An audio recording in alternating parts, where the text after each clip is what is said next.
ती कुंभमेळ्याचे कामं नाशिकमध्ये चालू आहे. कॉन्ट्रॅक्टर वेळेवर कामं करत नाही, त्याच्यामुळे खड्ड्याचं प्रमाण जास्त झालं. त्याच्यामुळे आतापर्यंत साधारणतः 5-6 लोकांचा मृत्यू झाला. अतिशय दुर्दैवी गोष्ट आहे.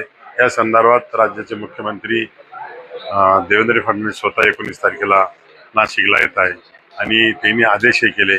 खड्डे बुजवण्याचं काम आता नाशिकमध्ये चालू झालं आहे. नाही पाहिजे तसं मंत्र्यांनी असं किंवा स्थानिक अधिकारी लक्ष देत नाही असं देखील निदर्शनात येत आहे. नाही, त्याच्यावरती कारवाई व्हायला पाहिजे असं काही. 100% जे अधिकारी काम करत असेल त्यांच्यावर कारवाई झाली पाहिजे.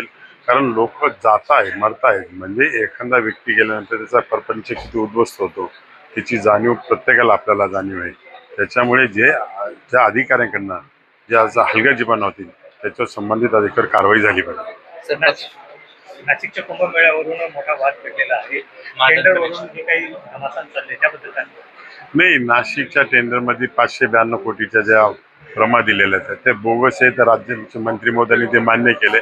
संबंधित 6 लोकांवर गुन्हे दाखल झाले, ते अटक झाली. पुढील कारवाई चालू आहे.